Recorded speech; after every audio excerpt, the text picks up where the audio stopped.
Тема стран с границами, нарисованными по линейке на карте сильными мира сего, это довольно частый гость на нашем канале. Но сегодня я расскажу о стране архимагистре прямых карандашных линий. И при этом государстве, которое смогло просуществовать достаточно долго, куда дольше, чем всякие Акри, Юкатаны и даже такие долгожители, как Техас и даже Югославия. Итак, встречайте. Ну, хотя нет, давайте все-таки по порядку. На дворе 1815 год. Некогда Великая империя Наполеона, простиравшаяся наполовину Европы и породившая кучу исторических казусов типа Республики Семи островов, наконец-то проигрывает войну со всей Европой. И даже 100 дней Бонапарта лишь подчеркивают, что эпоха кончилась, и в истории пора переворачивать страницу. И как всегда, во времена смен эпох, сильнейшие мира сего собираются, чтобы обсудить, как жить дальше и перерисовать границы. Венский конгресс 1814-15 годов тотально меняет карту довоенной Европы. Новые страны создаются, старые упраздняются. Например, создано Объединенное Королевство Нидерландов. Оно объединило территории Республики Соединенных Провинций, Австрийских Нидерландов и Льежского епископства. Большая часть новообразованного королевства вопросов ни у кого не вызывает. Но один совсем небольшой кусочек его общей границы с королевством Пруссия все-таки вопросы вызвал. Небольшая область в районе современной границы двух стран была богата цинком, и рудник под названием Виль-Монтань стал яблоком раздора. В то время это был единственный крупный горнорудный комплекс по добыче цинка во всей Европе, кроме Бристольского месторождения в Британии. В декабре 1815 года представители Пруссии и Нидерландов встретились и обсудили будущее рудника и окрестных земель. Края спорных земель отошли немцам и голландцам, а вот само сердце, шахта Виль-Монтань и соседняя деревня Кельми были объявлены нейтральной территорией в ожидании дальнейших соглашений. Обеим странам запрещалось вводить на эту территорию свои войска, а управлять этими землями должна была совместная администрация. Так, в преддверии наступающего 1816 года на свет появилось маленькое чудо – гордое государство Мориснет. И давайте сразу поговорим о его границах. Помните, как в видео про Срединную Литву я рассказывал про амбиции Пилсудского сделать Речь Посполиту наполовину Восточной Европы? Да так, что по границам должно было получиться что-то в виде треугольника. В случае с Мориснетом получился настоящий, почти идеальный треугольник. Просто полюбуйтесь на это. Если бы не небольшой срез на юге, это была бы идеальная геометрическая фигура из учебников. Вся южная граница была образована дорогой, соединяющей города Аахен и Льеж, и угол был срезан именно из-за ее поворота. Северный угол треугольника тоже был особым местом. Причем, когда в 1830 году в королевстве Нидерланды произошла Бельгийская революция, и на карте появилась новая страна под названием Бельгия, северная точка границы Мориснета стала самой уникальной точкой в Европе, точкой 4 стран. Здесь встречались границы Бельгии, Нидерландов, Пруссии и Мориснета.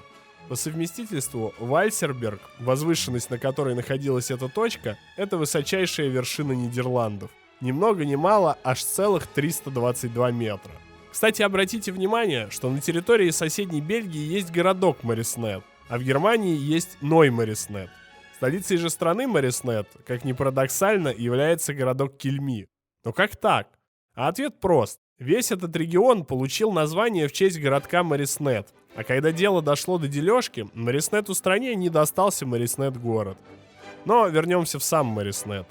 Площадь новой страны составила 3,6 квадратных километра, 5 километров в длину и 1,5 в ширину. На первый взгляд кажется не очень большой территорией, но на ней уживалось сразу 3500 человек. Это вам не острова Рефрешман с населением 4 калеки.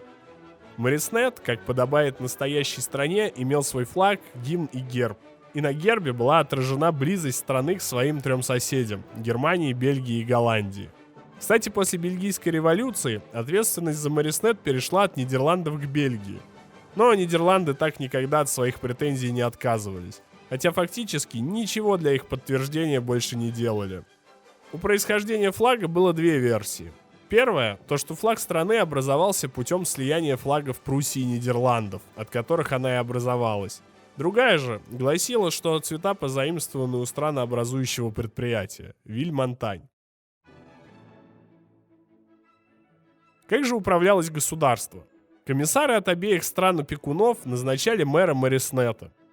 Какое из двух уголовных и гражданских законодательств, голландское или немецкое, выбрать, комиссары не определились, и поэтому оставили наполеоновские кодексы. Так, все судебные разбирательства происходили по законам наполеоновской Франции, хотя сама Франция уже давным-давно имела совсем другое законодательство.